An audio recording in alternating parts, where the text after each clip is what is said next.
Chào các bạn đã quay lại với kênh Cô Ba Bình Dương. Hôm nay chúng ta cùng nhau thực hiện món cà ri gà béo thơm vô cùng hấp dẫn nha. Làm sao quên được mùi cà ri của bà của mẹ ngày xưa, hương vị quen thuộc của miền quê Nam Bộ, nhất là trên các mâm cúng giỗ.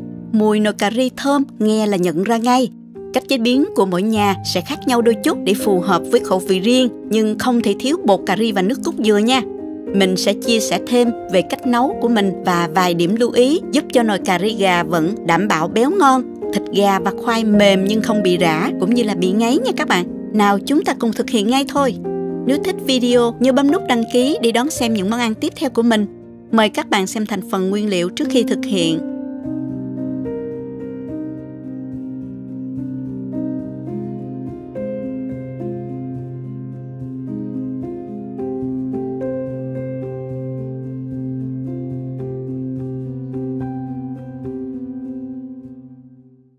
Ở đây thì mình có một con gà khoảng 1,6 kg. Gà này mình mua ở chợ Hoa nè. Các bạn nên chọn gà lớn khoảng trên 1,5 kg. Nên chọn gà già một chút thì khi nấu thịt sẽ mềm dai mà không bị bở nha. Món cà ri ngon hơn khi bạn chọn gà ta ha. Ở Việt Nam rất là dễ tìm mua gà ta ngon đó các bạn. Các bạn dùng muối sát đều lên da gà và trong bụng gà, rồi mình rửa lại với nước cho thật là sạch là được ha. Mình cắt bớt lấy cái phần cổ, chân gà và chui cánh để mình nấu canh. Còn các bạn có thể nấu luôn tùy thích.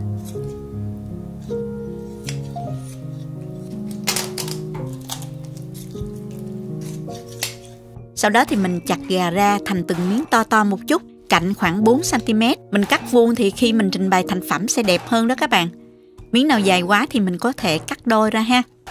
Nên chặt dứt khoát để miếng gà được đẹp và không có cái phần xương dâm vụn đó, tránh khi ăn dễ bị hóc đó các bạn. Toàn bộ cái phần thịt này thì mình cân lại là 1,2 kg nha. Mình cho qua thố để ướp luôn nè. Cho vào đây 1 muỗng cà phê muối, 1,5 muỗng canh bột nêm, 1,5 muỗng canh đường, 1 muỗng cà phê bột ngọt, 1 muỗng canh cà ri dầu của Ấn đó các bạn. Có thêm cà ri dầu thì rất là ngon nha các bạn. Loại này thì có bán ở các tiệm tạp hóa rất là dễ tìm mua. Ở Mỹ các bạn có thể tìm trong chợ Việt ha. 1 muỗng cà phê ớt bột paprika để tạo màu. Các bạn có thể thay thế loại ớt bột Hàn Quốc cũng được nha. Hành tím băm thì mình dùng 1,5 muỗng canh, thêm 1 muỗng canh tỏi băm nữa nha các bạn.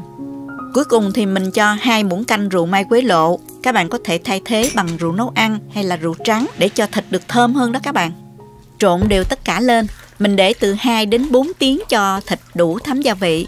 Đối với những món nấu thì thời gian ướp lâu giúp thịt thấm sâu gia vị. Khi nấu thịt sẽ đậm đà ngon hơn nha các bạn. Nhớ bảo quản trong ngăn mát tủ lạnh để thịt được tươi ha. Trong khi chờ thì mình sẽ sơ chế phần khoai. Chuẩn bị một cái thau nước khoảng 1,5 lít. Cho vào đây nửa muỗng canh muối hòa tan. Mình dùng 2 củ khoai lang to như thế này, gọt vỏ cho sạch ha. Mình thêm một ít khoai môn cũng gọt vỏ cho sạch hết các bạn. Sau đó cắt khoai thành miếng to, cạnh khoảng cỡ 5 cm là được. Cắt to thì khi mình nấu khoai không bị rã nha. Khoai môn thì mình cũng cắt miếng to như vậy luôn ha các bạn. Theo cách nấu truyền thống thì người ta thường dùng khoai lang, vì khoai lang khi chiên sẽ không dễ bị bở, đồng thời khoai có được độ ngọt vốn có đó, nên rất thích hợp cho những món cà ri. Cắt xong thì mình cho hết vô nước có pha muối, ngâm khoảng 10 phút cho khoai sạch mủ và không bị đen. Sau đó vớt ra rửa sạch lại là được ha. Khoai sau khi sơ chế xong là 700 g đó các bạn. Tiếp theo thì mình sẽ chiên khoai. Cho dầu nhiều một chút nha, cho khoai vào chiên nè, trở đều 4 mặt. Lưu ý là lượng khoai sử dụng bằng khoảng 1/4 lượng thịt là vừa. Tuy nhiên các bạn có thể cho nhiều hơn một chút nếu thích. Nhưng đừng có cho nhiều quá, ăn rất là dễ bị ngán nha các bạn. Ngoài khoai lang, khoai môn thì các bạn có thể chọn thêm khoai mì, khoai tây, cà rốt tùy thích nha. Nếu mà có trái sake thì càng ngon hơn nha. Khi thấy màu chuyển hơi vàng, rám mặt như vậy là được nè. Mình vớt ra cho ráo dầu ha. Bước chiên này giúp khoai không bị rã trong lúc nấu, giúp món ăn không bị lềnh đặc đó các bạn. Thành phẩm sẽ ngon hơn nha các bạn.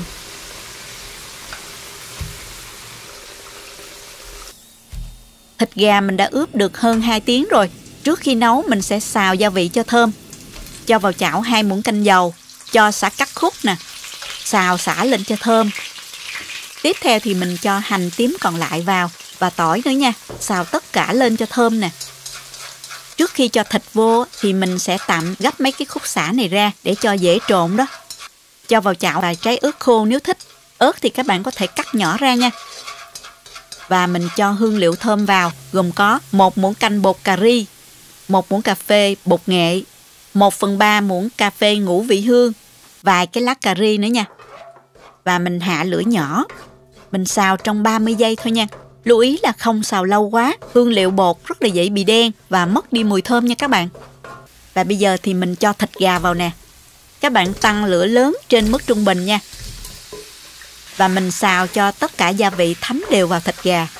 Bây giờ thì phải chi các bạn có mặt cùng mình ở đây thì các bạn sẽ ngửi thấy mùi rất là thơm luôn.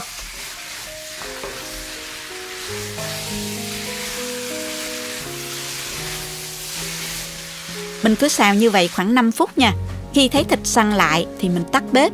Lúc này các bạn có thể cho nước dừa vào nấu luôn cho tiện. Còn mình thì mình sẽ cho qua cái nồi này để nấu nè.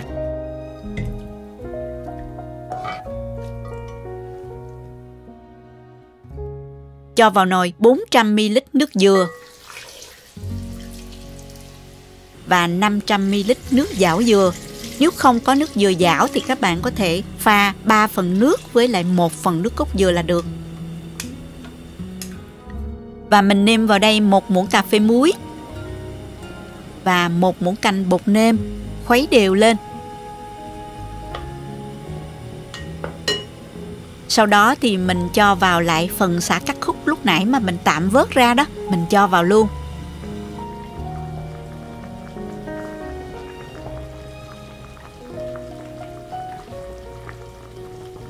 Và đậy nắp lại. Các bạn giảm lửa dưới mức trung bình một chút nha. Và mình sẽ nấu cho thịt mềm ha. Sau 20 phút, sả cũng đã ra nước thơm rồi thì mình vớt bỏ ra luôn. Gà đã mềm rồi các bạn. Cũng tùy theo gà lớn hay là nhỏ mà thời gian nấu có khác nhau nha. Từ 20 phút đến 30 phút nha các bạn. Sau đó thì mình cho vào 250ml nước cốt dừa còn lại vào sau cùng để giữ được độ thơm béo vốn có của nước cốt dừa. Lúc này thì mình cho khoai vào luôn.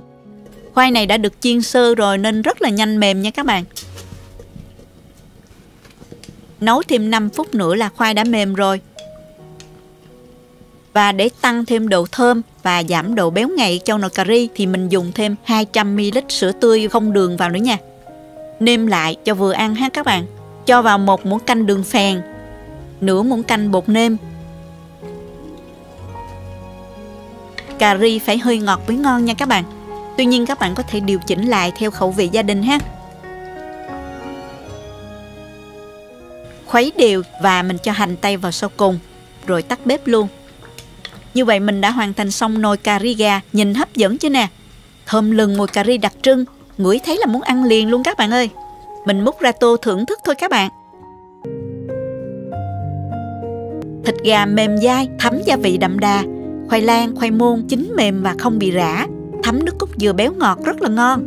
Nước cà ri hơi sánh nhẹ, vị mặn vừa phải, hơi ngọt nhẹ, béo thơm của nước cốt dừa nhưng không bị béo ngậy nhờ có thêm sữa tươi đó các bạn. Vị cay cay kích thích vị giác. Cà ri này mình dùng kèm với bánh mì hoặc là bún đều ngon nha. Mình thì thích ăn với bánh mì hơn.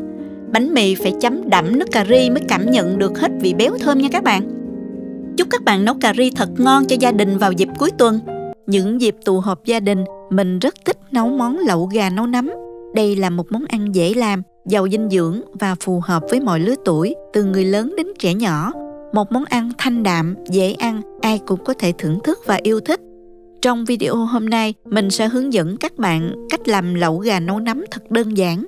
Công thức nước lèo ngọt thanh và hương vị vô cùng hấp dẫn. Hãy cùng vào bếp và chuẩn bị cho một bữa ăn ấm cúng sum vầy bên gia đình nhé. Chúng ta có thể xem những thành phần nguyên liệu chi tiết, hình ảnh nguyên liệu cụ thể để thực hiện món này ở cuối video, hoặc tham khảo những dụng cụ nhà bếp mình hay sử dụng bên dưới phần mô tả của video. Để nấu món gà nấu nấm này, mình có ở đây là một con gà 1,3 kg. Gà này đã được làm sạch, bỏ đầu và chân cũng như lòng gà. Khi về nhà các bạn rửa sạch lại với gừng và muối để đánh bay mùi tanh của gà ha. Bây giờ mình sẽ chặt nhỏ con gà này ra. Mình cắt phần cánh, phần đùi và lóc lấy phần ức gà và sườn. Còn phần xương sống và xương gà thì mình sẽ bỏ vào để nấu nước dùng nha.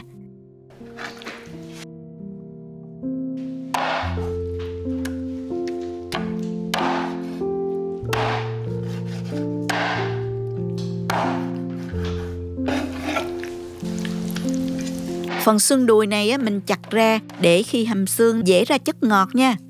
Và tiếp theo thì mình sẽ giới thiệu sơ đến các bạn một số nguyên liệu cơ bản. Ngoài phần xương gà được lóc ra thì mình có sử dụng thêm 500g xương heo để nấu nước lèo.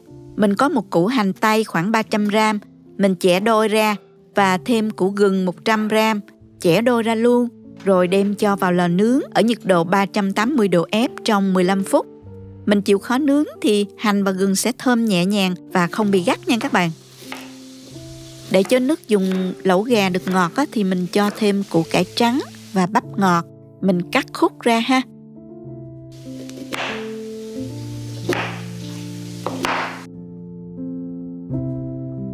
Táo đỏ và kỷ tử thì mình ngâm nước khoảng 30 phút rồi rửa lại cho sạch.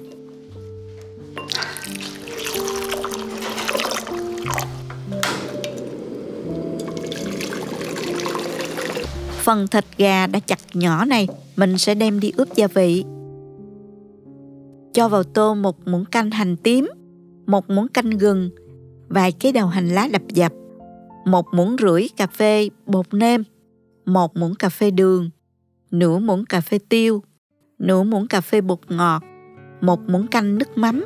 Trộn đều lên. Bây giờ mình bịt kín lại bằng giấy ráp và mình cho vào tủ lạnh từ 1 đến 2 tiếng. Ngoài ra mình còn có thêm 10 cái nấm đông cô ngâm nở và rửa sạch. Xong rồi các bạn cắt bỏ gốc nấm, rồi khứa hoa trên đầu nấm cho đẹp nha. Hành tây và gừng sau khi đã nướng xong thì mình đem cạo vỏ gừng, rửa sạch và đập dập gừng ra. Trước khi hầm xương mình sẽ trụng xương cho sạch. Cho nước sôi vào nồi, rồi cho vào 1 muỗng cà phê muối. Mình cho xương heo vào, rồi đến xương gà vào trụng. Nước sôi khoảng 2 phút các bạn vớt xương ra ha và đem đi rửa lại cho sạch.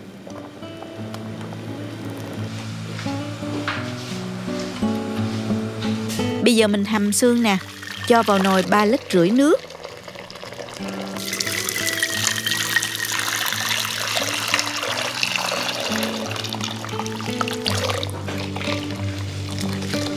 Rồi mình cho xương vào.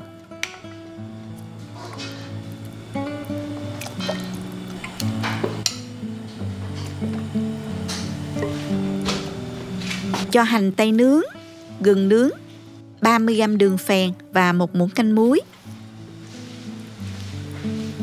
Và cho củ cải trắng, bắp và gốc hành vào hầm chung cho thơm.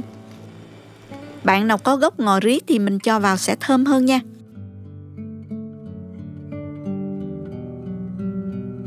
Khi nước sôi mạnh, có bọt nổi lên bề mặt thì các bạn nhớ hớt bọt cho sạch.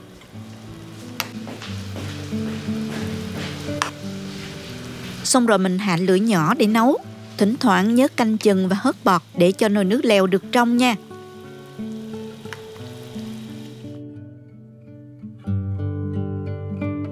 Quay lại với nồi nước lèo. Sau 1 tiếng 20 phút hầm xương thì mình vớt tất cả ra. Vớt xương ra luôn nha. Dùng vật lưới đó mình vớt cho sạch. Hoặc các bạn kỹ hơn thì có thể lượt lại nồi nước lèo ha. Các bạn nhớ thêm vào một ít nước để bù lại lượng nước đã bốc hơi trong lúc hầm. Sau khi hầm xương đã có nước dùng rồi và gà đã ướp đủ thời gian thì mình làm nồi lẩu luôn ha. Cho vào nồi một ít dầu ăn và thêm một ít mỡ gà lúc nãy mình lọc ra đó. Cháy một chút lên cho mỡ gà ra mỡ. Rồi mình thêm hành tỏi vào phi lên cho thơm. Cho hết chỗ gà đã ướp vào, xào trên lửa trung bình.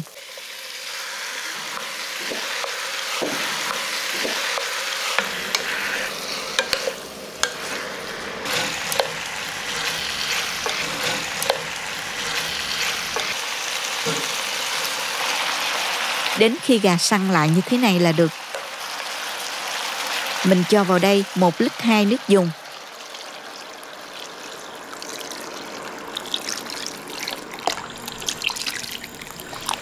thêm nấm hương và táo đỏ.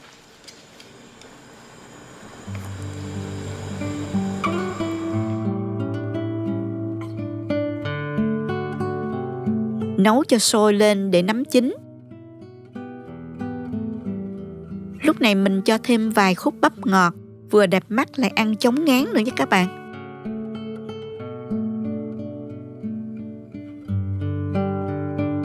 Mình sẽ nêm nếm vào đây 2 muỗng cà phê bột nêm, 1 muỗng cà phê đường, 2 muỗng cà phê nước mắm. Khuấy nhẹ nhàng cho tan gia vị. Lúc này các bạn nếm thử phần nước dùng, điều chỉnh gia vị sao cho phù hợp với khẩu vị gia đình nha.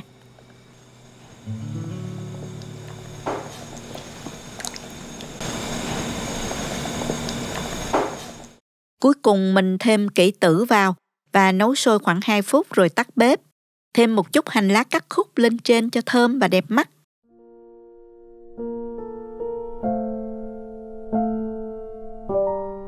Bây giờ thì món lẩu gà nấu nấm đã sẵn sàng để phục vụ thực khách rồi đó các bạn. Mình dọn kèm với các loại nấm. Ở đây mình có nấm trắng, nấm bào ngư, nấm hương, nấm đùi gà. Các loại rau như là cải thảo, cải xanh, tùy theo ý thích nha các bạn. Bật bếp và cho các loại nấm ăn kèm cùng với rau vào trong nồi lẩu. Đợi chín rồi mình ăn nha.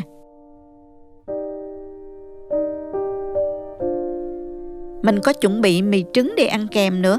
Nấm thì các bạn lưu ý phải nấu chín kỹ một chút để tránh bị đau bụng ha. Lẩu gà nấu nấm là một món ăn vừa thơm ngon vừa bổ dưỡng, mang đến hương vị tuyệt vời mà ai cũng yêu thích. Nồi lẩu bốc khói nghi ngút tỏa ra mùi thơm ngào ngạt của nấm tươi, thịt gà, táo đỏ và kỷ tử. Những miếng nấm dai dai, giòn giòn, thấm nước dùng, hòa quyện cùng thịt gà mềm ngọt tạo nên hương vị đậm đà khó quên. Táo đỏ và kỷ tử không chỉ làm cho nước lẩu ngọt thanh tự nhiên, mà còn thêm vào đó chút vị chua ngọt nhẹ, cân bằng hoàn hảo lắm các bạn. Rau xanh tươi mát nhúng vào trong nước lẩu nóng hổi, ăn kèm với sợi mì trứng mềm mại và ngấm đều hương vị, làm cho món ăn thêm phần hấp dẫn. Nước dùng trong veo, ngọt thanh từ xương và hầm kỹ, cùng với các gia vị tự nhiên, làm cho mỗi muỗng nước lẩu đều đậm đà thơm ngon. Hôm nay chúng ta tiếp tục cùng nhau thực hiện món cánh gà chiên nước mắm nha. Món ăn vừa ngon, vừa dễ ăn, được ưa chuộng từ bữa ăn gia đình, trên bàn tiệc cho đến các nhà hàng. Tuy đơn giản, dễ làm, nhưng chúng ta cần chú ý chút xíu để làm ra thành phẩm cánh gà bóng bẩy đẹp mắt. Cánh gà thấm vị vừa ăn và nhất là không bị khô. Da giòn bên ngoài nhưng béo mềm bên trong. Các bạn cứ làm theo video này chắc chắn sẽ thành công nhé. Nào chúng ta cùng bắt đầu làm nha. Mời các bạn tham khảo qua một vài nguyên liệu đơn giản để thực hiện món này.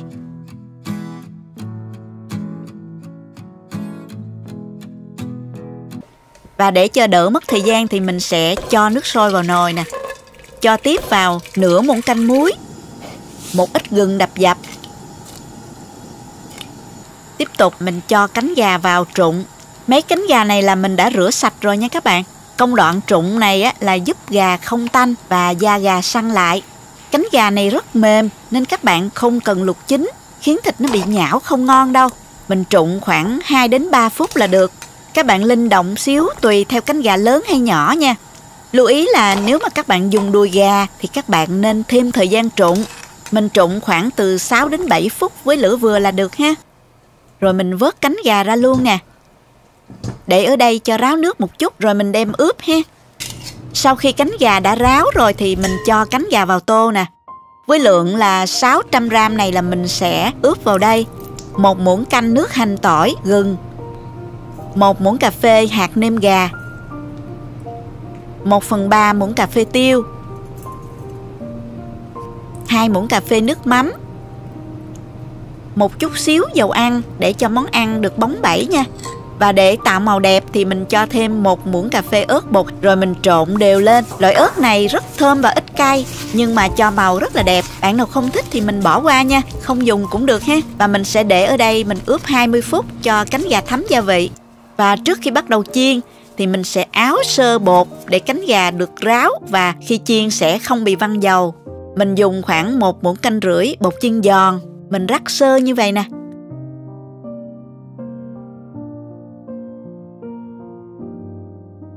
Nhớ là đừng dùng nhiều bột quá.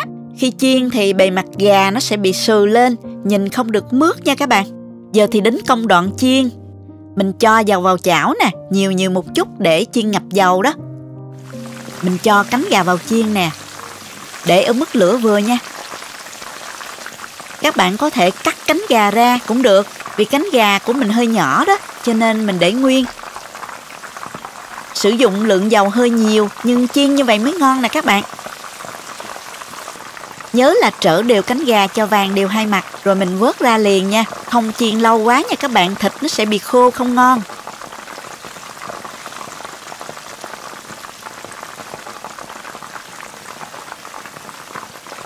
Vàng như vậy nè, cái này là được rồi nè.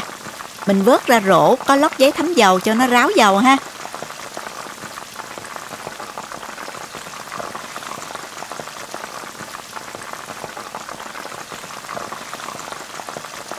Và chúng ta tiếp tục chiên những cánh còn lại nó vàng như vậy luôn ha.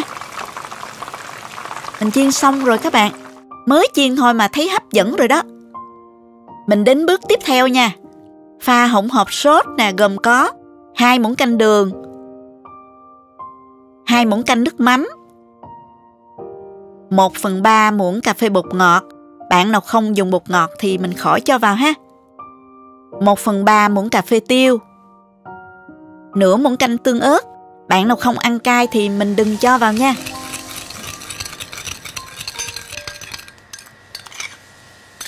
Và thêm 1 muỗng canh nước. Trộn đều tất cả lên. Công đoạn cuối cùng là mình áo cánh gà với sốt nữa là xong. Cho vào chảo 2 muỗng canh dầu. Cho lượng tỏi còn lại vào phi với lửa nhỏ nè.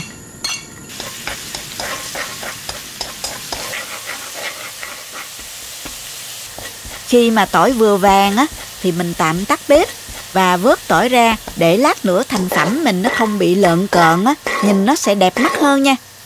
Bạn nào thích ăn tỏi thì mình để nguyên ha. Rồi mình cho sốt đã pha sẵn lúc nãy vào nè. Mở lửa trở lại. Để ở mức lửa nhỏ vừa nha các bạn. Mùi sốt nước mắm bốc lên thơm quá, nghe đói bụng rồi các bạn ơi. Khi hỗn hợp đã sôi đều á, thì mình cho cánh gà vào trộn lên. Cho cánh gà nó áo đều gia vị là được nha. Lượng sốt này vừa đủ áo luôn đó các bạn. Rồi mình tắt bếp và trình bày ra đĩa rồi chúng ta cùng thưởng thức nha. Cánh gà vàng rượm nhìn hấp dẫn chưa nè. Mình thử nha, mời các bạn. Bên ngoài da giòn giòn, bên trong thịt mềm, không bị khô. Vị vừa ăn, thơm mùi đặc trưng của nước mắm. Vị mặn ngọt hài hòa. Ăn với cơm hoặc xôi ngon lắm các bạn ơi. Món này đặc biệt là các bạn nhỏ thích lắm nghe. Chúc các bạn làm món cánh gà chiên nước mắm thật hấp dẫn nha. Chào các bạn đã quay lại với kênh Cô Ba Bình Dương. Ở những tập trước mình đã chia sẻ cách nấu ragu bò, ragu sườn, nhận được rất nhiều sự ủng hộ của các bạn. Hôm nay chúng ta cùng nhau nấu món ragu gà nha các bạn.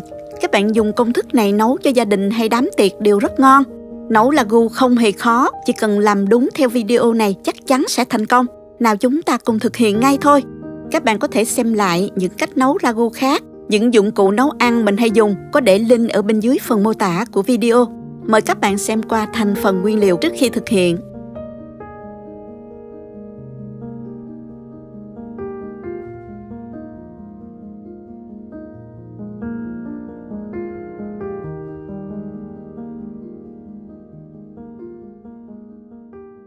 Để nấu ragu gà, các bạn nên chọn mua gà già một chút ha. Khi nấu thịt không bị bở, món nấu sẽ ngon hơn đó các bạn. Các bạn mua được gà ta là ngon nhất nha. Mình dùng hỗn hợp muối, gừng giã nhuyễn và một ít rượu trắng chà sát lên mình gà, bên trong lẫn bên ngoài, rồi rửa lại với nước cho thật là sạch ha. Bây giờ mình chặt gà ra thành từng miếng vừa ăn. Chặt miếng vừa như thế này là được nè các bạn.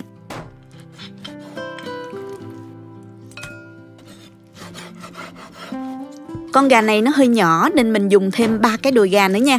Cũng chặt ra giống như vậy luôn. Hành tỏi thì mình cắt ra và cho vô cối xay cho nhanh. Các bạn có thể băm nhỏ cũng được.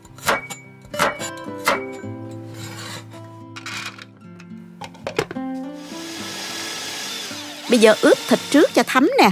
Cho vào thố 1 kg thịt gà, khoảng hơn 2 pound đó các bạn. Cho vào 1 muỗng canh hành tỏi xay nè, 1 muỗng cà phê muối, nửa muỗng canh bột nêm gà, 1 muỗng canh dầu hào, 1 muỗng canh nước tương, 1 muỗng canh đường,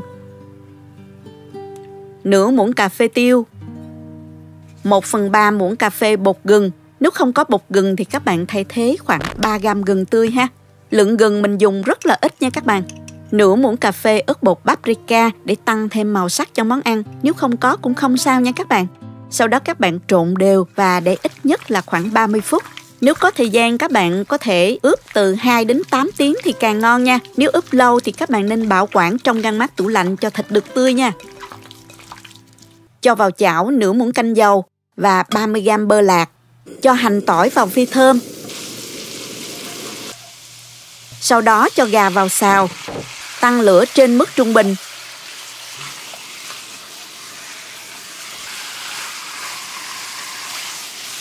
Và mình xào khoảng 5 phút. Khi thấy gà săn lại thì mình tiếp tục cho sốt cà chua vào. Mình sử dụng sốt cà chua hộp cho tiện nha. Mình thấy cũng rất ngon.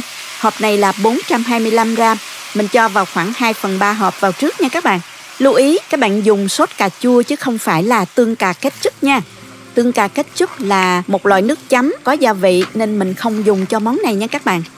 Các bạn có thể dùng cà chua tươi, xay nhuyễn rồi mình làm sốt cũng được ha. Mình tiếp tục xào thêm 3 phút nữa cho gà thấm sốt. Bây giờ thì mình cho ra nồi để nấu. Các bạn có thể xào trong nồi rồi mình nấu luôn cho tiện cũng được.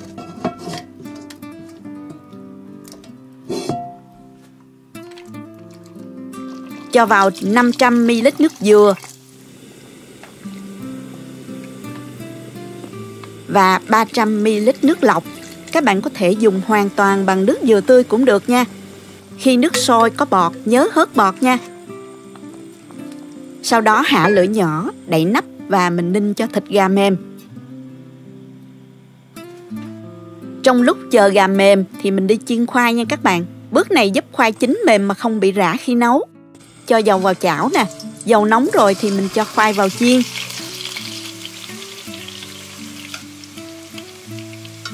Trỡ đều khoai. Khi thấy khoai hơi vàng xém như vậy là được. Nếu bạn nào không thích dầu mỡ thì mình có thể bỏ qua bước chiên này cũng được ha.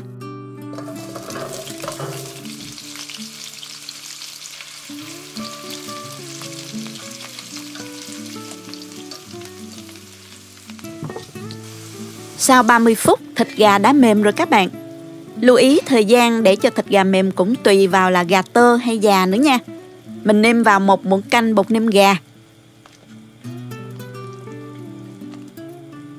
nửa muỗng canh đường, trộn đều và mình thử lại. Theo mình rất là vừa, tuy nhiên các bạn có thể điều chỉnh lại theo khẩu vị gia đình ha. Lúc này mình cho cà rốt và khoai tây vào.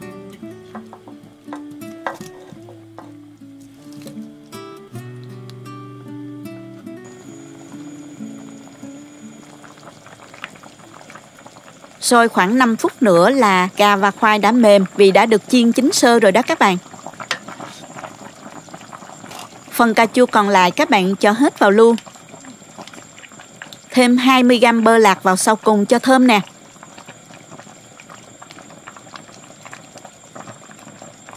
Tiếp theo thì mình cho hành tây.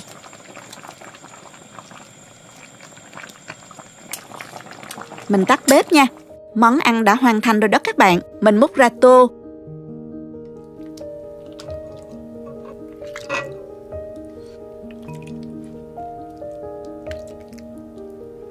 Rắc tiêu cho thơm nè. Trang trí lên một ít ngò rí. Mình cùng nhau thưởng thức thôi. Món ragu gà này màu sắc phải là màu hơi đỏ cam, đặc trưng của sốt cà. Vị phải hơi ngọt nhẹ để cân bằng vị chua của sốt cà. Vị mặn vừa phải để ăn cùng với bánh mì hoặc là ăn không cũng được. Thịt gà mềm ngọt rất là thấm vị. Cà rốt khoai vừa chín tới, mềm nhưng không bị rã. nước sốt có độ sánh nhẹ, thơm lừng đặc trưng của sốt cà, béo nhẹ, thoang thoảng mùi bơ, chấm với bánh mì rất là ngon. Mình thường nấu món này cho gia đình ăn, ai cũng thích. Gia vị đơn giản, dễ nấu nhưng hương vị rất tuyệt. Ngoài thịt gà, các bạn có thể thay thế bằng thịt bắp, nạm bò, sườn heo hoặc thịt nạc vai, nấu món này cũng rất ngon. Hôm nay mời các bạn cùng mình quay lại series các món nấu với món tiếp theo là cháo gà và gỏi gà xé phai nha. Hai món ngon luôn đồng hành khi thưởng thức. Tô cháo gà nóng hổi, ăn cùng đĩa gỏi da giòn, thấm vị, tạo cảm giác đối lập, vô cùng kích thích vị giác. Cháo gà tuy dễ nấu nhưng cũng cần vài bí quyết nhỏ mà mình sẽ chia sẻ trong video này để cháo nở bung từng hạt nhưng tuyệt đối không bị lên. Gà luộc chín sâu, da không bị nứt, thịt săn chắc và ngọt. Nào chúng ta cùng vào bếp thực hiện ngay cho nóng nha các bạn. Mời các bạn tham khảo những nguyên liệu cần chuẩn bị để chúng ta thực hiện món ăn này. Bạn cũng có thể tham khảo nguyên liệu trong phần mô tả của video nha.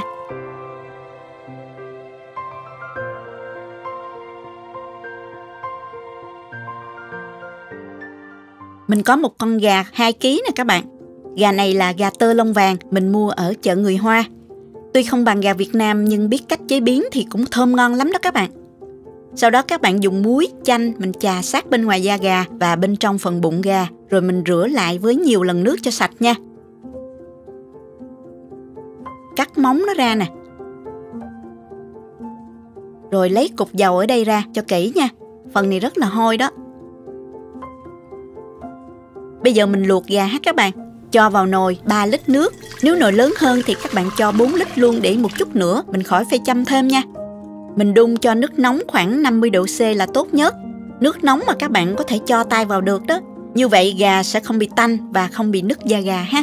Các bạn úp con gà xuống để phần lưng lên trên, để phần đùi và ức nó chìm trong nước cho nhanh chín, vì đó là phần thịt dày nhất. Đồng thời phần lưng nó đỡ tiếp xúc nhiệt sát đáy nồi, làm da gà dễ bị rách. Mình cắt đôi khoảng 3 củ hành tím lớn mình cho vào và 3 lát gừng nhỏ. Một ít thôi để gà được thơm hơn nha. Và mình sẽ nêm vào nước lột gà 1 muỗng canh muối 15g và 20g đường phèn. Mở lửa vừa. Khi thấy gà sôi lên thì mình hớt bọt nha các bạn. Và sau đó giảm lửa dưới mức trung bình một chút và mình sẽ luộc trong vòng 15 đến 20 phút tính từ khi nước sôi, tùy theo gà lớn hay nhỏ nha các bạn. Gà đã luộc được hơn 17 phút rồi. Mình dùng đũa xiên thử ở phần thịt dày nhất, thấy thịt không còn ra nước hồng nữa là gà đã chín rồi đó. Tuy nhiên mình sẽ đậy nắp và ủ thêm 15 phút nữa để gà được chín kỹ, không còn đỏ xương bên trong đó các bạn.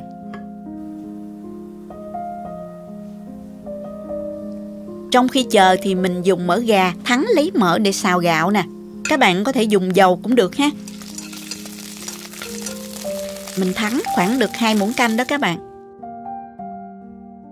Và muốn cho gà có màu vàng đẹp á, thì mình dùng ở đây là nửa muỗng cà phê bột nghệ. Cho mỡ nóng vào hòa tan để chút nữa mình quét lên da gà nha. Mỡ còn lại thì mình cho hành bào vào phi lên cho thơm. Phần gạo này thì mình đã vo sạch và để ráo nước rồi nè. Cho gạo vào xào với lửa vừa nha. Các bạn dùng gạo nào cũng được. Tuy nhiên gạo nó có độ dẻo, nấu cháo sẽ ngon hơn nha. Mình dùng ở đây là gạo nàng hương hiệu Ba Cô Gái để nấu cháo. Các bạn xào lên, trộn đều lên. Khi thấy gạo nó săn lại và có màu đục giống như là hạt nếp á, thì mình tắt bếp. Thời gian xào khoảng 6 phút đó các bạn. Bước này sẽ giúp gạo thơm hơn và khi nấu hạt gạo nở bung nhưng không quá nhừ nát, đổ nhựa, làm cháo bị lềnh và mất ngon đó các bạn. Giờ thì mình vớt gà ra nè và cho ngay vào thau nước lạnh để da gà được săn giòn hơn. Và vớt bỏ hành tím và gừng ra luôn.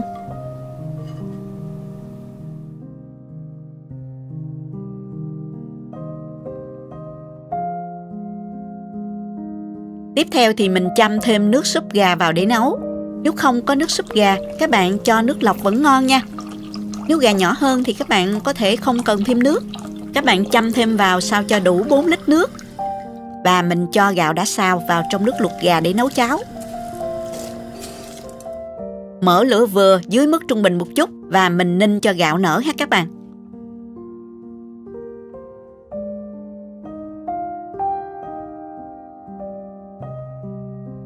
Mình dùng lại chảo này cho nấm vào xào luôn nha.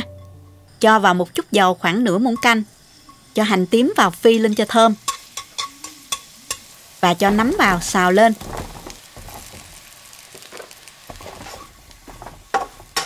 Nêm vào đây 1 muỗng cà phê bột nêm gà và cho vào 3 muỗng canh nước cho gia vị tan rồi mình tắt bếp.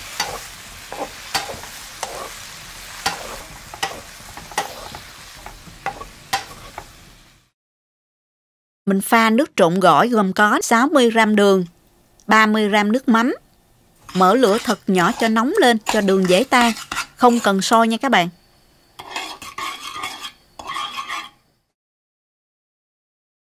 Chờ nguội một chút rồi mình cho 30 g nước cốt chanh, có thể thay thế bằng nước cốt tắc hoặc giấm cũng được. Mình hòa tan, nước nó hơi sánh như vậy nè các bạn. Rồi mình cho tỏi và ớt vào luôn. Nước trộn gỏi nó có vị chua ngọt hài hòa và vị mặn nhẹ là được nha. Tuy nhiên các bạn có thể điều chỉnh tùy theo khẩu vị vùng miền các bạn nhé. Gà đã vớt ra để ráo. Muốn cho gà có màu vàng đẹp thì mình lấy dầu nghệ lúc nãy mình dùng cọ phết đều lên da gà, giúp da gà bóng và không bị khô. Nếu không thích thì các bạn có thể bỏ qua bước này ha. Rồi mình xé gà ra để làm gỏi nè. Cắt lấy phần đùi gà để riêng. Còn lại thì mình xé miếng vừa ăn.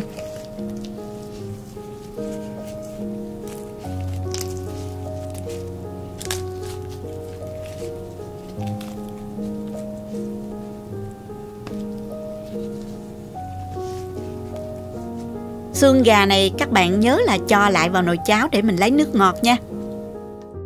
Mình trộn gỏi luôn nè. Cho hành tây vào thau lớn để dễ trộn. Cho vào 2 muỗng canh rưỡi nước trộn gỏi. Trộn đều và mình để 5 phút cho thấm. Tiếp theo thì mình cho thịt gà vào. Chan lên gà 3 muỗng canh nước trộn gỏi. Trộn đều lên một lần nữa. Nước trộn gỏi còn lại các bạn dùng làm nước chấm ha. Cho ớt cắt sợi và rau răm vào. Vậy là món gỏi đã xong rồi đó các bạn. Khi nào ăn thì các bạn mới cho hành phi vào nha. Sau thời gian nấu 30 phút tính từ khi cháo sôi, thấy hạt cháo nở như vậy là được rồi. Vớt xương gà ra. Cho nấm đã xào vào.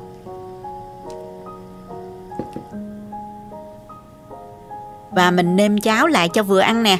Mình sẽ nêm vào 1 muỗng canh bột nêm gà, 1/3 muỗng canh muối và nửa muỗng canh đường, 1/3 muỗng canh bột ngọt cho điều vị. Bạn nào không dùng thì mình không cho vào nha. Trộn đều lên cho gia vị tan, rồi mình thử lại. Vừa rồi đó các bạn. Tuy nhiên các bạn có thể điều chỉnh theo khẩu vị gia đình ha. Như vậy là cháo đã nấu xong rồi đó các bạn. Với lượng gạo và nước để nấu cháo như vậy là được rồi đó. Khi cháo nguội bớt sẽ đặt lại một chút nữa là vừa nha các bạn. Tuy nhiên các bạn có thể cho gạo thêm nếu thích ăn cháo đặc. Theo mình, cháo phải hơi lông lỏng mới ngon. Hạt cháo phải nở vừa, không quá nhừ, như vậy ăn sẽ không bị ngán nha các bạn. Cho gốc hành lá nè và tiêu, rồi mình tắt bếp. Khi nào ăn mình mới cho hành lá vào để hành xanh và thơm hơn nha. Múc cháo nóng ra tô nè.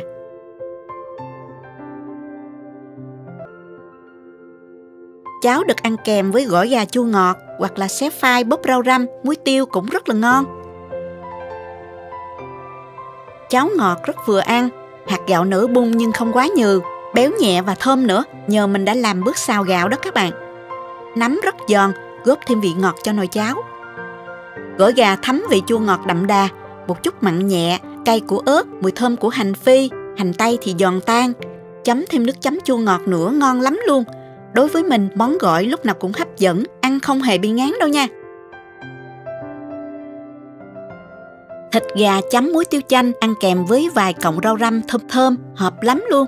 Hoặc các bạn có thể xé phai bóp với rau răm chấm muối tiêu muối ớt đều ngon nha. Cháo gà có nhiều cách ăn, tùy sở thích các bạn nhé.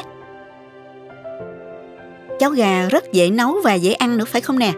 Chúc các bạn vui vẻ cùng gia đình bên cạnh nồi cháo nóng hổi vào dịp cuối tuần nha. Mình đã chia sẻ với các bạn cách hấp gà bằng nồi cơm điện, hấp không cần nước. Hôm nay mình xin chia sẻ với các bạn một cách hấp khác, giúp gà vẫn giữ được độ ngọt thịt vốn có, lại càng đậm đà hơn, thơm và ngon hơn. Lớp da gà vàng rượm bên ngoài, phần thịt chắc ngọt bên trong. Làm ngay cho bữa ăn cuối tuần này các bạn nhé.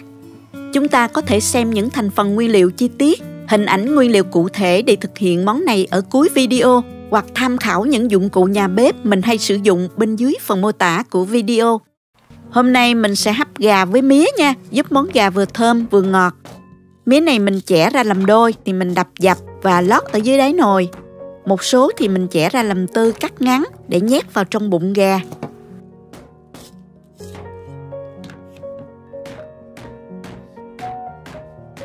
Tiếp theo thì mình chuẩn bị gia vị ướp. Cho vào cối hành tím nè, ớt, lá chanh, 2 muỗng cà phê hạt nêm, 1 muỗng cà phê muối. Mình giã nhuyễn tất cả ra nha. Mình thích ăn cay nên ướp khoảng 1 đến 2 quả ớt hiểm nữa. Bạn nào không ăn cay được thì mình thay thế bằng ớt sừng hoặc là không cho ớt cũng được. Sau khi tất cả đã nhuyễn thì mình cho thêm 1 muỗng cà phê bột nghệ và 1/4 muỗng cà phê tiêu, 1 muỗng canh dầu ăn. Trộn đều lên. Tiếp theo thì một bí quyết để ướp gà được ngọt hơn thì mình cho thêm 2 muỗng canh nước mía nha. Trộn đều lại một lần nữa. Bây giờ thì mình đi ướp gà. Ở đây mình có một con gà tơ lông vàng. Gà này cũng khá giống gà ta ở Việt Nam. Thịt cũng khá chắc, con nhỏ vừa ăn, da giòn. Gà đã được làm sạch rồi. Mình đã rửa lại với muối và rượu gừng. Cho gà vào thố và ướp luôn nè. Mình cho từng muỗng nước sốt vào ướp nha các bạn.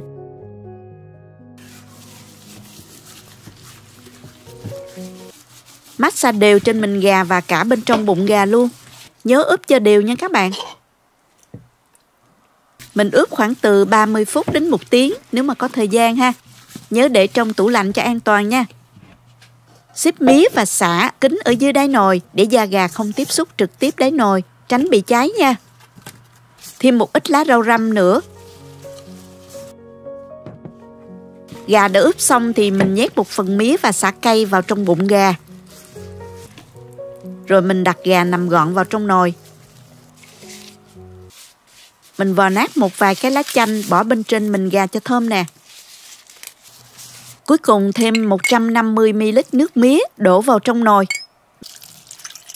Bây giờ thì mình bọc một lớp giấy bạc rồi đậy nắp đem gà đi hấp nha.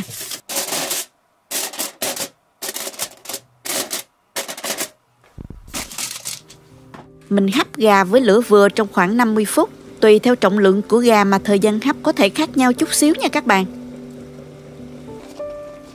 Gà chín rồi, mình mở nắp ra và thử gà bằng cách lấy que xiên vào phần thịt dày nhất. Nếu thấy nước hồng là gà chưa chín, còn nếu nước trong là gà đã chín rồi nha các bạn. Mình lấy gà ra luôn. Trình bày lên đĩa nè, ăn kèm với rau răm và muối tiêu ớt chanh nè. Nhìn con gà vàng ươm hấp dẫn quá các bạn ơi, rất là thơm luôn. Mùi của mía, sả, rau răm, lá chanh hòa quyện vào nhau rất hấp dẫn. Xé một bên đùi gà nóng hổi, chấm với muối tiêu chanh thì còn gì bằng.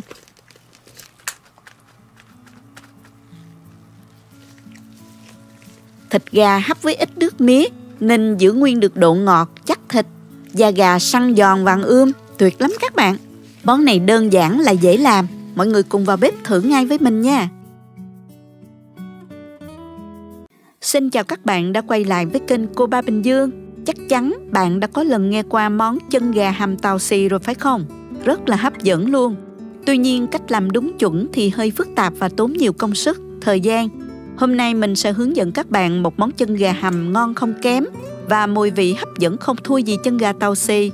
Đặc biệt cách làm lại đơn giản và đỡ mất công hơn nhiều. Bảo đảm cả nhà, nhất là mấy đứa nhỏ sẽ thích mê và gặm chân gà ghiền luôn.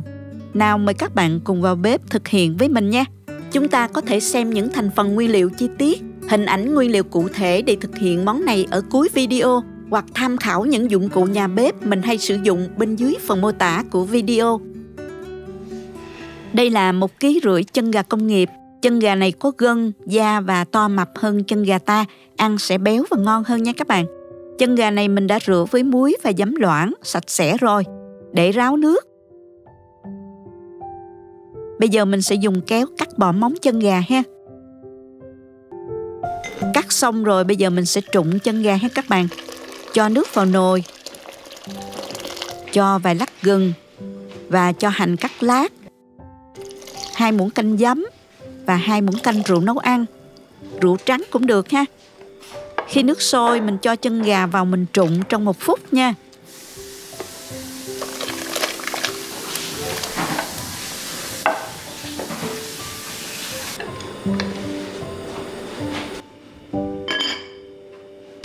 Chuẩn bị sẵn một thau nước đá lạnh nè.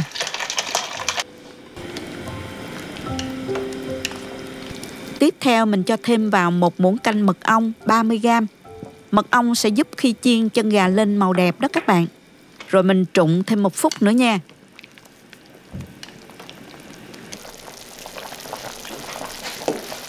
Sau đó vớt chân gà ra cho ngay vào thau nước đá, cho da gà nó săn lại. Khi hầm sẽ giòn và không bị bở nha các bạn.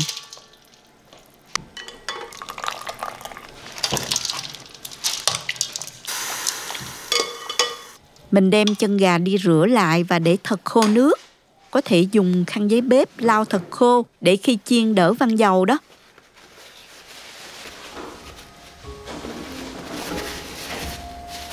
Bây giờ tới bước chiên chân gà. Mình cho vào dầu vào chảo. Dầu nóng già thì mình cho chân gà vào chiên.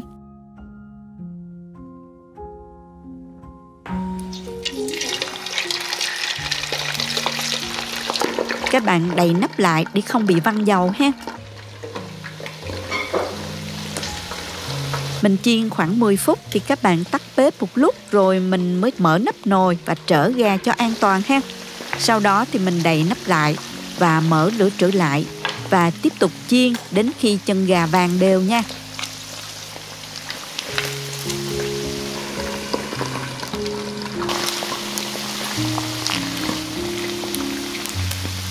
Chuẩn bị sẵn một thau nước đá lạnh nè.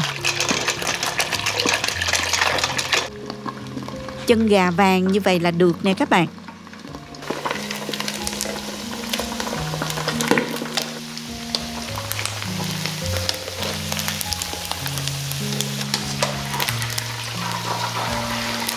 Mình vớt chân gà ra và ngâm ngay vào thau nước đá lạnh khoảng 40 phút đến 1 tiếng nha. Để chân gà đủ nở phần da và gân đó, rồi mới hầm ha. Sau 40 phút mình ngâm chân gà thì vớt ra để chuẩn bị hầm nha.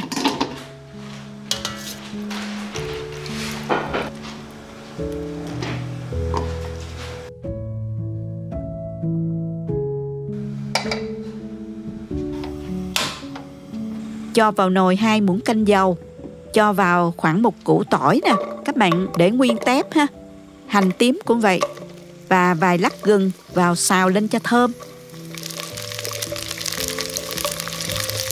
Tiếp tục thì mình cho vào 3 lá nguyệt quế và khoảng 2 đến 3 cái hoa hồi. 1 muỗng cà phê tiêu tứ xuyên. Nếu không có thì các bạn dùng tiêu hạt cũng được. Xào lên. Khi mọi thứ đã nghe mùi thơm rồi thì các bạn tiếp tục cho vào 1,2 lít nước.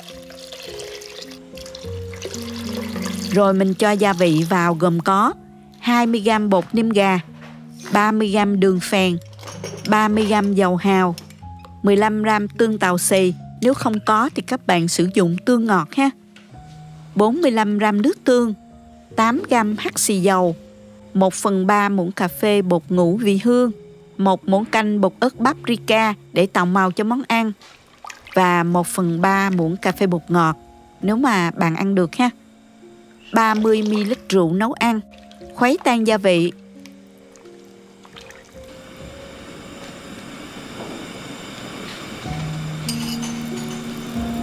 Đun sôi lên và mình cho chân gà vào nha. Các bạn cho hết chân gà vào.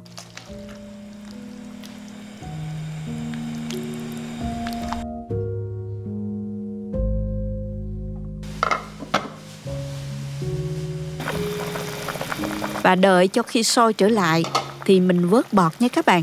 Sau đó các bạn hạ lửa nhỏ vừa và đậy nắp lại, hầm trong 30 đến 35 phút ha. Lưu ý là khi hầm thì các bạn nhớ mở nắp trộn để chân gà thấm đều gia vị nha.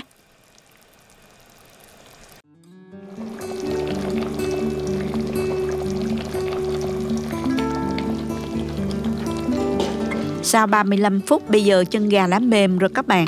Chân gà thấm gia vị lên màu đẹp nè. Rồi mình tắt bếp luôn. Như thế này là mình dùng được rồi đó các bạn.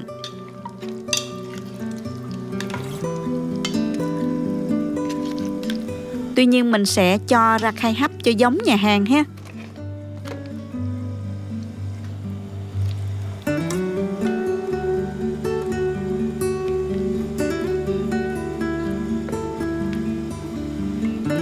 Mình hấp trong 10 phút cho rồi bưng ra cho thực khách dùng nè.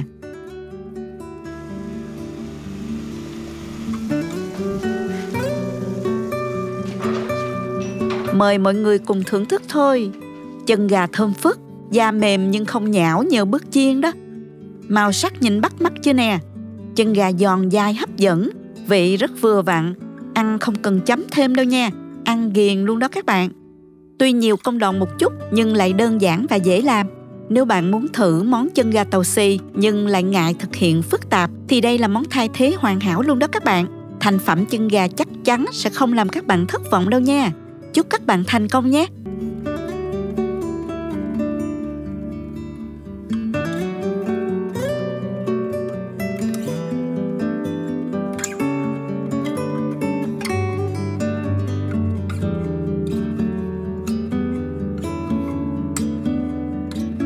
Mùa lễ Tết với những bữa tiệc rộn ràng sắp tới, hãy cùng thử làm món gà rán giòn tan như ở nhà hàng KFC để thiết đãi gia đình nhé. Món ăn với lớp bột áo thấm gia vị vừa vặn, vàng giòn bên ngoài, mềm thơm bên trong là món ăn khoái khẩu của không ít người, đặc biệt là các bạn nhỏ. Cách làm rất đơn giản với toàn là nguyên liệu quen thuộc dễ tìm, chỉ cần chú ý một chút là thành công ngay. Còn chần chừ gì nữa, mời các bạn cùng vào bếp với mình nha. Nếu thích video, nhớ bấm nút đăng ký để đón xem những món ăn tiếp theo của mình. Mời các bạn xem thành phần nguyên liệu trước khi thực hiện. Bạn cũng có thể tham khảo những dụng cụ nấu ăn mình hay sử dụng dưới phần mô tả của video.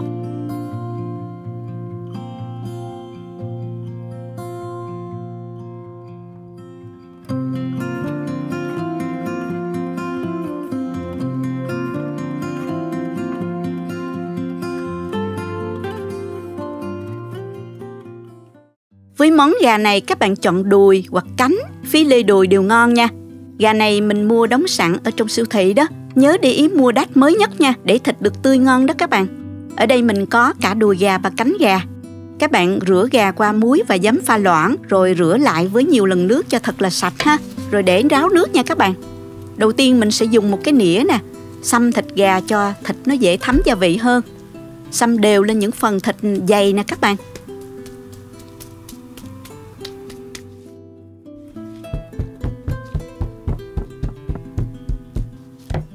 Sau đó thì mình cho qua thố để ướp luôn.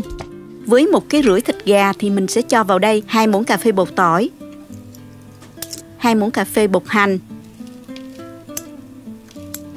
2 muỗng cà phê bột nêm, 1/4 muỗng cà phê muối, 1 muỗng cà phê tiêu, 1 muỗng cà phê bột ớt paprika. Bột ớt này không cay mà sẽ giúp cho phần gà của mình lên màu đẹp hơn nha.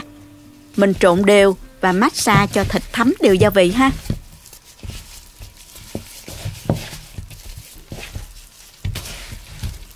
Cuối cùng thì mình cho thêm 2 muỗng canh sữa tươi và dùng tay xoa đều để thịt gà thấm đều gia vị. Cho sữa tươi sẽ giúp thịt gà mềm hơn đó các bạn và giúp bán đi mùi hôi của gà. Ngoài ra nó thêm phần chất lỏng đó, giúp gia vị bám đều lên thịt gà hơn. Ướp xong thì các bạn nhớ cho vào ngăn mát tủ lạnh để cho thịt được tươi ha. Mình sẽ ướp khoảng 1 tiếng nha. Tiếp theo mình trộn hỗn hợp để áo thịt gà chiên, cho vào thố 300g bột mì đa dụng, thêm 120g bột bắp. Tiếp theo thì mình cho 3 muỗng cà phê bột tỏi, 4 muỗng cà phê bột nêm và mình cho thêm 1/4 muỗng cà phê muối, 3 muỗng cà phê bột ớt paprika, 2 muỗng cà phê mù tạt vàng, bạn nào không có mù tạt vàng thì mình bỏ qua ha, và 2 muỗng cà phê bột nở. Sau đó thì mình trộn đều tất cả lên.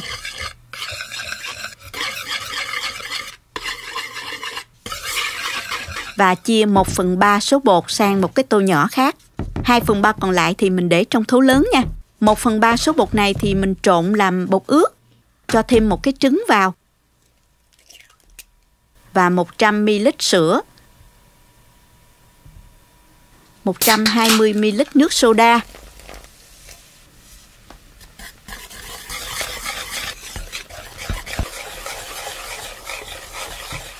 Phần chuẩn bị nguyên liệu đã xong, thịt gà giờ cũng đã thấm rồi đó, mình đem đi chiên thôi.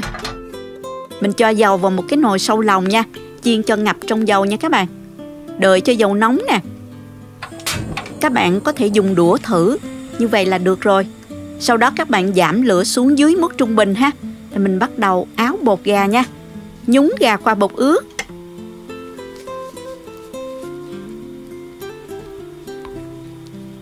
sau đó cho gà qua bột khô.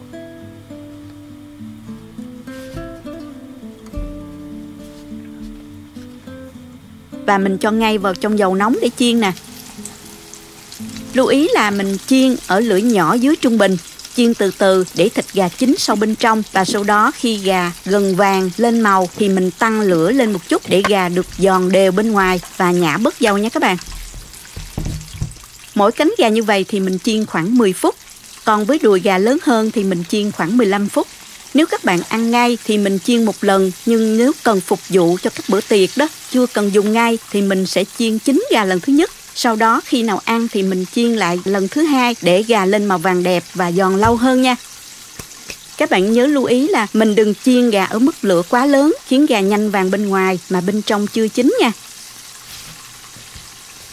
Các bạn nhìn nè, bột áo tạo thành vảy bám đều xung quanh của miếng thịt gà, rất là đẹp mắt giống như ngoài hàng không nè. Sau khi chiên xong mình để gà ra giấy thấm dầu để thấm bớt cái phần dầu thừa nha. Với phần thịt đùi gà dày đó, nếu bạn nào kỹ hơn thì mình có thể luộc sơ đùi qua, rồi sau đó mình hãy áo bột chiên ha.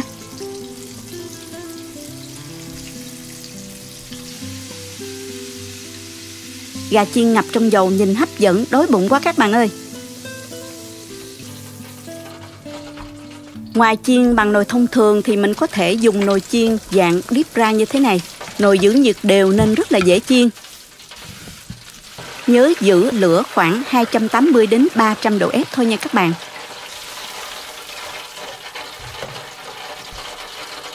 Mình chiên lần lượt cho đến hết luôn nè.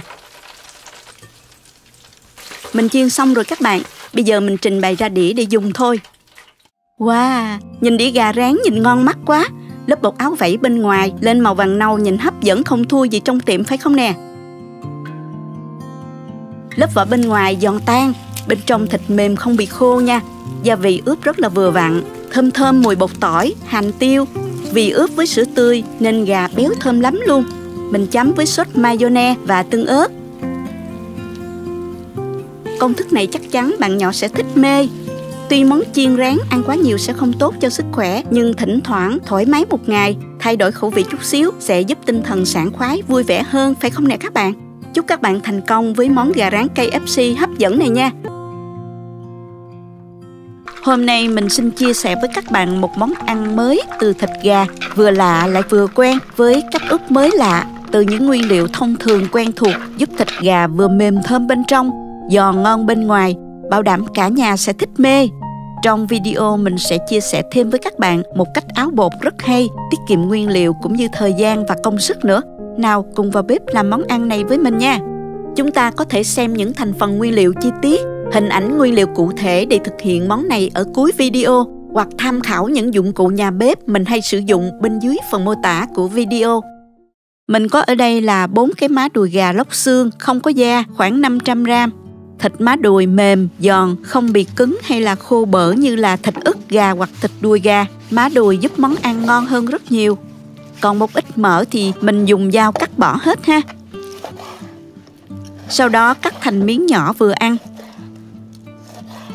Rồi mình cho qua một cái tô để lát nữa mình ướp nha. Mình cắt tương tự cho đến hết ha. Bây giờ mình ướp vào đây 1/4 muỗng cà phê muối, 1/4 muỗng cà phê tiêu. Sau đó trộn bóp đều cho gà thấm gia vị. Tiếp tục cho vào đây 150 ml sữa tươi không đường. Trộn đều và mình để đây khoảng 15 đến 30 phút cho gà thấm sữa và gia vị. Sữa sẽ giúp gà mềm thơm hơn, đánh bay mùi tanh của thịt gà, rất là ngon đó nha các bạn. Sau 30 phút, mình lấy thịt gà ra và cho thêm vào đây 100 g bột chiên giòn. Các bạn cho từ từ từng chút bột vào ha. Trộn đều lên cho bột áo đều vào thịt gà. Đừng cho một lúc quá nhiều, bột sẽ dễ bị vón cục, khó trộn lắm nha. Sau khi áo thịt gà với bột ướt rồi đó, thì mình sẽ cho qua bột khô áo thêm một lần nữa để mình chiên gà cho giòn ha. Để bột áo không bị nhây ra dơ và tiết kiệm bột áo, mình sẽ dùng cái bịch Ziploc này. Cho một ít bột vào trong bịch, rồi mình cho vào đây vài miếng thịt gà. Mỗi lần vài miếng vừa đủ thôi ha các bạn.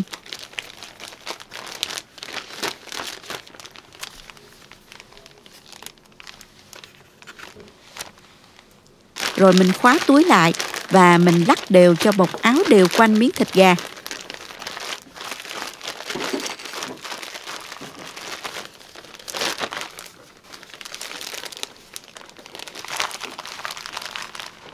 Trong lúc này thì mình chuẩn bị cái chảo dầu để chiên gà luôn nha. Cho dầu sao cho chiên gà được ngập dầu ha.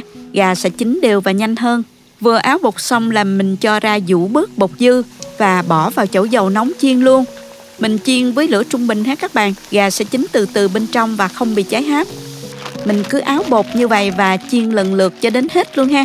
Các bạn xem nè, áo bột bằng cách này rất là tiết kiệm bột. Lượng bột dư ra không nhiều mà vẫn bảo đảm tạo vảy áo đều khắp miếng gà giòn như thế này.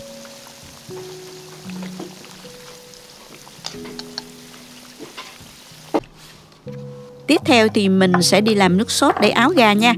Bằm nhuyễn 5 đến 6 tép tỏi.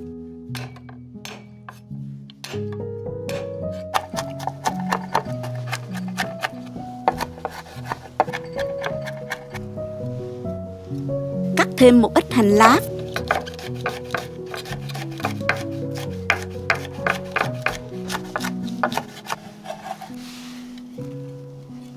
Và chuẩn bị một cái chảo nhỏ. Cho vào chảo 1 muỗng canh dầu ăn, 1 muỗng canh rưỡi đường, 2 muỗng canh nước tương, 1 muỗng canh tương cà, 1 muỗng canh tương ớt Hàn Quốc, hoặc là có thể thay thế bằng 2 muỗng canh tương ớt bình thường cũng được, 1 muỗng cà phê bột ớt paprika. Cuối cùng là mình cho hết tỏi băm lúc nãy vào. Và mình trộn đều lên ha. Sau đó mở lửa nhỏ vừa nấu vừa khuấy cho hỗn hợp tan vào nhau.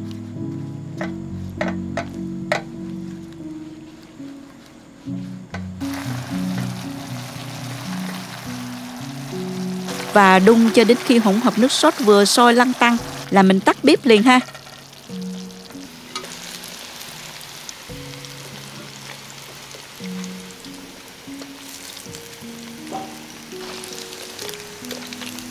Sau khi chiên xong lần 1, mình cho vào chiên ngay lần 2 để gà được giòn hơn nha.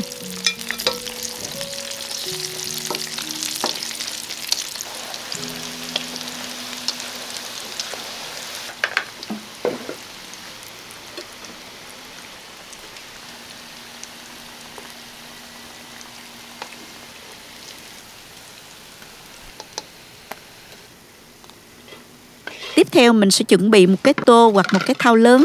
Cho gà vừa chiên giòn vào và rưới nước sốt nóng hổi lên.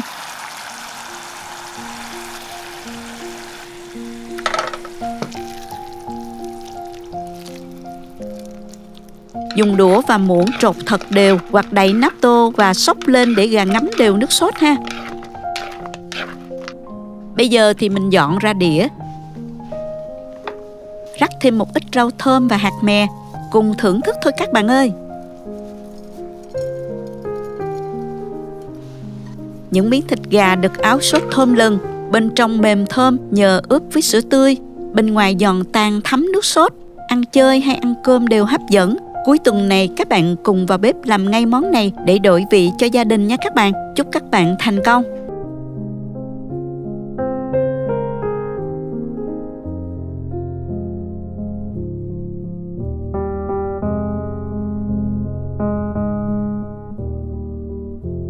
Hôm nay chúng ta sẽ cùng nhau tìm hiểu thêm một ý tưởng để chế biến thịt ức gà ngon, đơn giản và rất là dễ để cho cả nhà thưởng thức nha.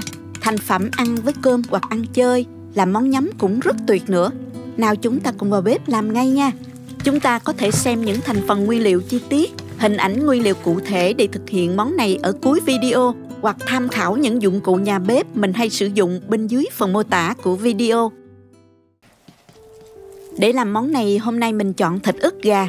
Sau khi đã rửa sạch để ráo nước, bây giờ mình sẽ cắt thịt ra thành miếng dài, cạnh khoảng 1,5 cm như thế này ha. Bạn có thể cắt khối vuông cũng được ha.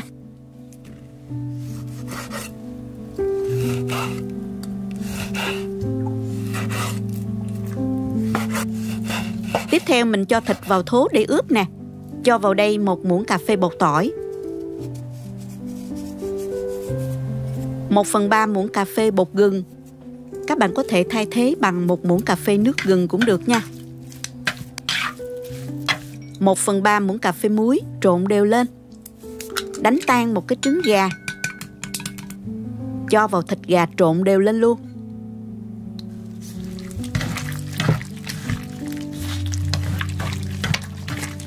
Sau đó cho bột vào từ từ, mình trộn đều cho đến khi bột áo đều vào gà.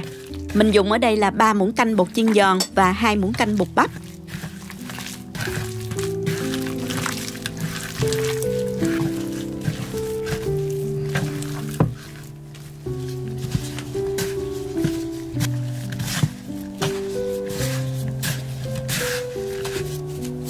Cho dầu vào trong nồi nè. Dầu nóng thì mình cho sả vào chiên trước.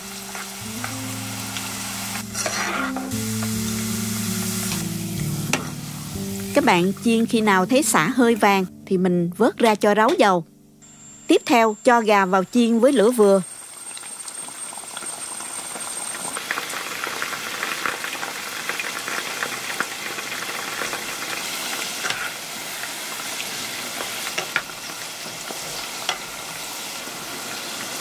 Trở đều cho đến khi gà vàng ha. Như vậy là được rồi nè. Mình vớt miếng cuối cùng ra luôn. Bước xóc muối rất là nhanh các bạn. Cho vào chảo 2 muỗng canh dầu. Cho phần tỏi băm vào phi lên cho đến khi tỏi hơi chuyển vàng là được nha. Rồi mình cho ra rây cho ráo dầu. Sử dụng lại chảo này luôn. Cho vào đây phần sả phi vàng lúc nãy, rồi đến tỏi phi. Và mình cho gà chiên vào, xóc đều lên. Cho vào 1 muỗng canh muối ớt.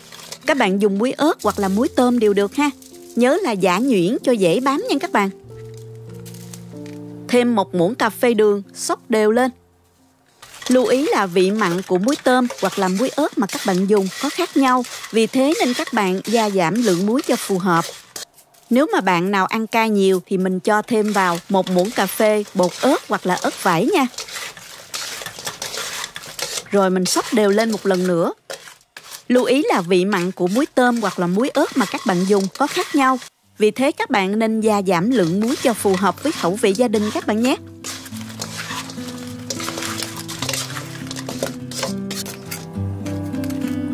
Bây giờ thì mình cho ra đĩa, trang trí thêm ớt cắt khoanh và dùng thôi.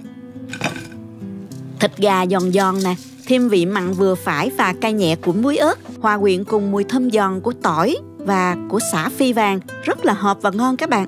Món này các bạn ăn với cơm rất bắt, làm món nhắm thì tuyệt. Chúc các bạn vui và ngon miệng nha. Cảm ơn các bạn đã theo dõi video. Nếu thích cách mình chia sẻ, nhớ gửi cho bạn bè cùng xem, bấm like và đăng ký kênh để xem nhiều món ăn mới của mình. Chào tạm biệt và hẹn gặp lại các bạn trong video kỳ tới nha.